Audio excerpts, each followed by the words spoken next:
Now we are going to discuss the next topic is damped harmonic oscillator. So we have seen a simple harmonic oscillator, the pendulum undergoes simple harmonic motion under to and fro motion. So in to and fro motion, the particle goes on swinging again and again. So in that case, we assume that there is no friction which is acting, so due to that the oscillation should continues.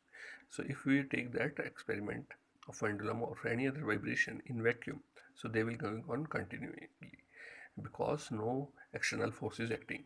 But practically what happens that oscillations are not simple they are continuously vibrating, they get ceases after some time because air causes some kind of friction. So that friction, due to that friction, the oscillation decreases at one time, it gets stops. So due to the friction, the oscillation which stops after a certain duration. So such kind of oscillations are called as damped harmonic oscillation. So that means there is certain kind of damping coefficient which should be there.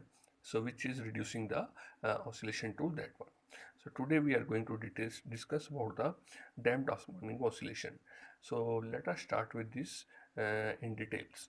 So damped harmonic, the simple harmonic oscillations are there where the particles are vibrating like that way. Means continuous vibrations are there and that vibrations are continuous in nature. Now what happens in case of damped harmonic oscillation?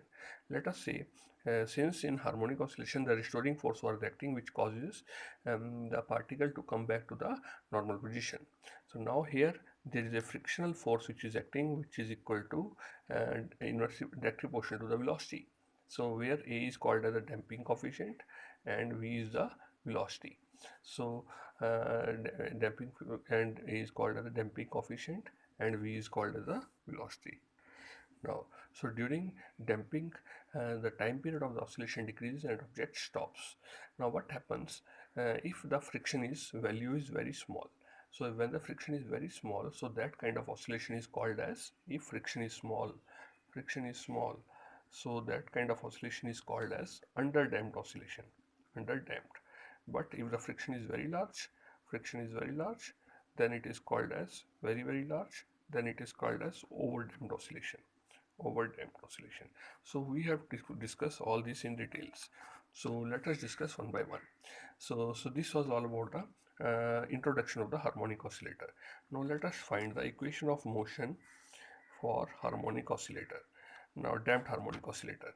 So we know simple harmonic equation was d2y by dt square is equal to minus ky, that is for simple harmonic motion where there is no damping effect was there. Now this factor of damping is here, so now this factor will be added into this one. So for damped harmonic oscillator, so the equation will become minus m ky minus a into v. So that is v, where v is called as the velocity which is equal to dy by dt, where y is the displacement of the particle. So now this equation we have to solve it out.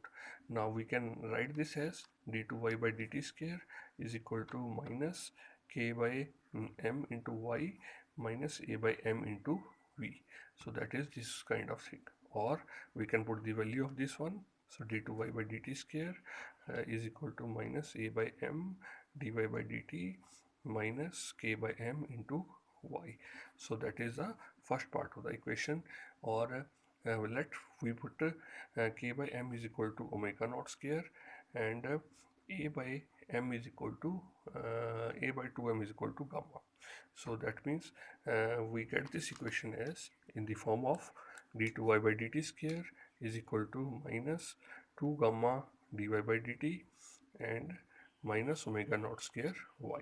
So this is a simple harmonic equation which is going to be get for damped harmonic oscillator. Now we are going to solve this equation. So now the equation was d2y by dt square is equal to minus omega naught square y and minus 2 gamma dy by dt, we can write it as v. So this is the equation. Now we are going to solve it out. Now since this is a simple harmonic equation, we will take the solution of this equation. Let solution of this equation is y is equal to a e raised power iota alpha t, where alpha is any constant. Now to get this value of solution, so either here you can write y or you can write dy by dt. So we have to put the all values of y dy by dt, d2y by dt square from this equation and put it here. in this equation number 1. So call this as equation number 1 and call this as equation number 2. So we have to substitute all the values from equation 2 to equation 1. So let me get first of all dy by dt, that is equal to eta alpha a e raised to eta alpha t. So that is the value of v which you have got. Now simple d2y by dt square, that will be equal to eta alpha whole square a e raised to eta alpha t. Now we substitute these values in this equation. So what that equation become? Eta alpha whole square d2y a raised to power eta alpha t is equal to minus omega naught square value of y is this one, a e raised to eta alpha t, and minus 2 gamma value of v is eta alpha a e raised to eta alpha t. So this is the value which you have got it out. Now collect this all the factor alpha eta alpha whole square plus omega naught square plus eta 2 gamma, so alpha so into e raised to power eta alpha t is equal to 0. So that is the equation which you have got it out. And if you solve this equation, eta square is minus 1, it will be minus alpha square plus omega naught square plus 2 eta gamma alpha into a e raised to power eta alpha t is equal to 0. Or we can write this as alpha square minus omega naught square by taking out the common sign, 2 eta gamma alpha is equal to 0. So, or I can write it as minus 2 eta gamma alpha minus omega naught square is equal to 0. Now this is a simple equation or called as a quadratic equation. Now this is called as a quadratic equation. I will rewrite it out. Minus 2 eta gamma alpha minus omega naught square is equal to 0. Now how to solve this equation? We know that quadratic equation is followed by minus b plus minus under root of b square minus 4ac upon 2a, where 2 eta gamma is b, a is 1, and this is about the c. So when you put this value, it will be 2 eta gamma plus minus under root of 4 gamma square eta square plus 4 omega naught square divided by 2. So it will be 2 eta gamma plus minus 2 common, eta square is minus 1, it will be omega naught square minus gamma square upon 2, or it will be eta gamma plus minus under root of omega naught square minus gamma square. So that is the value of alpha. So that is the value of alpha which you have got it. Now this alpha has two roots, one is alpha 1, other is alpha 2.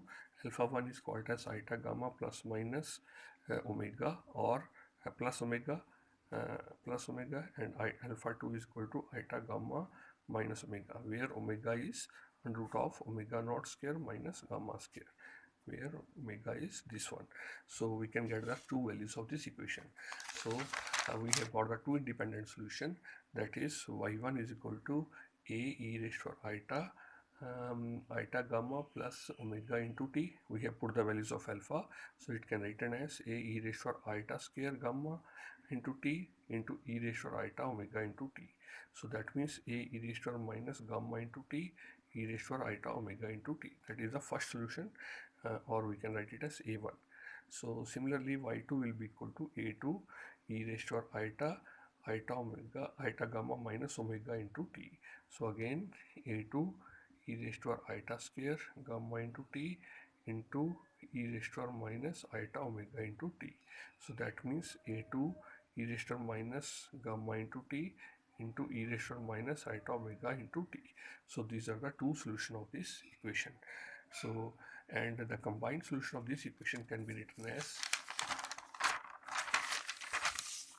so we can write the combined solution as equal to minus gamma t into a1 e raised to eta omega t plus a2 e raised to minus eta omega t.